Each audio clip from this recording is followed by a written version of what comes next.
दिया। मुकेश सहनी बर्खास्त हो गए मंत्रिमंडल से, कभी भी घोषणा काम है, हम नहीं कुछ बोलेंगे।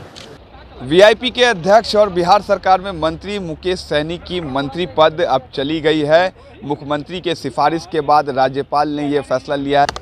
बिल्कुल, जिस व्यक्ति ने मछुआ समाज को इतना तंग किया हो, इतना तबाह किया हो, भ्रष्टाचार से इतना ज़्यादा मछुआ समाज को लिप्त किया हो, और जिसने जानबूझ के मंत्री पद समाप्त करके एक अफसर को मछुआ सोसाइटी का अध्यक्ष बनाया हो, उसके साथ जो होना चाहिए था वो हुआ। सर, जिसके साथ मुकेश सहनी रहे उन्हीं के साथ विश्वासघात किया सर। जीवन भर उन्होंने यही किया, जिस दल के साथ रहे उस दल के साथ विश्वासघात किया, और जिस समाज ने उनको बनाया उस समाज के साथ सबसे ज़्यादा विश्वासघात किया।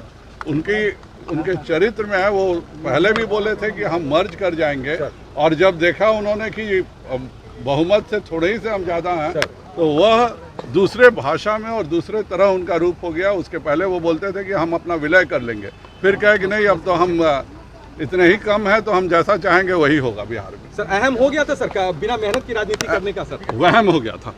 मुकेश सहनी बर्खास्त हो गए मंत्रिमंडल से, कभी भी घोषणा काम है, हम नहीं कुछ बोलेंगे। देखिए, मुकेश सहनी एनडीए के खिलाफ अपना उम्मीदवार दिए बचा से, और वो जब विधायक का चुनाव भी हार गए तो उनको पार्टी ने कैबिनेट मंत्री बनाया, इसलिए कि वो मल्लाह के बेटे थे, मल्लाह के हित में काम करेंगे। लेकिन उनका जो क्रियाकलाप मंत्रालय में भी रहा है वो मल्लाह के विपरीत क्रियाकलाप रहा है, सहनी समाज के विपरीत रहा। सहनी समाज हमेशा एनडीए के साथ रहा है, तो एनडीए के साथ रहकर उन्होंने जो है सहनी समाज के खिलाफ जो है काम कर रहा था। ऐसे ऐसे निर्णय उन्होंने मंत्रालय में लिए। अब देखिए, पोखर, पाइन, तालाब, ये सब सहनी समाज का पारंपरिक काम रहा, और उसमें जो समिति बनाने लगे, गैर मछुआरों को, समितियों को भंग कर देना, पदाधिकारियों को उस पर डाल देना, तो उनका जो काम हो रहा था, क्रियाकलाप हो रहा था, वो मल्लाह समाज के विपरीत भी हो रहा था, और उन्होंने एनडीए के विरोध में अपना प्रत्याशी दिया। अब हमारे सम्मानित सर्वोच्च नेता है, वैश्विक नेता है नरेंद्र मोदी जी, उनके खिलाफ बोलने लगे। उत्तर प्रदेश में जो है जोगी जी के खिलाफ बोलने लगे, और उनको उत्तर प्रदेश में अपने प्रत्याशी से कोई मतलब नहीं था। कैसे भाजपा हारे, वो बोलते थे भाजपा को हराओ, और भाजपा के साथ वो मंत्री भी बना रहना चाहते थे। उनका क्रियाकलाप जो हो रहा था वो शुद्ध रूप से एनडीए के खिलाफ हो रहा था, इसलिए उनको जो है एनडीए में रहने, एनडीए से उनको हटा दिया गया। चर्चा ये भी है कि उनके क्रियाकलाप जो कार्यकाल रहा है उसमें जो उनके काम हुए हैं उसकी भी जांच होनी चाहिए, इस तरह की। निश्चित रूप से कम्फेड में ही मैंने विधानसभा में प्रश्न उठाया था।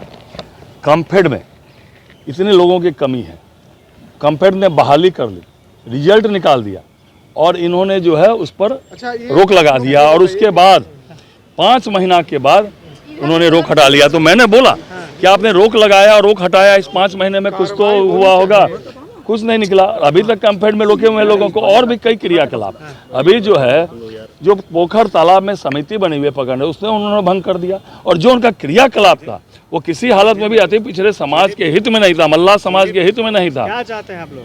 इसीलिए जो है उनको जो है नहीं, वो तो सरकार है, वो तो मुख्यमंत्री जी का विशेषाधिकार है, एनडीए है, लेकिन उनका क्रियाकलाप किसी हालत में भी जो है एनडीए के पक्ष में नहीं था, और जो सहनी समाज का जो पशुपालन विभाग है आते पीछे का, उसके भी उनके हित में उनका काम नहीं था। ये गौशाला से संबंधित है और ध्यानाकर्षण प्रस्ताव है। गौशाला के जमीन को जो लोगों ने अतिक्रमण कर लिया है उससे संबंधित है। अब इस पर जो वक्तव्य आए, जहाँ तक मुकेश सहनी जी का सवाल है, कुर्सी पर रहते हुए भी सहनी समाज का भी कल्याण नहीं कर सके। आपने समाचार पत्रों में देखा होगा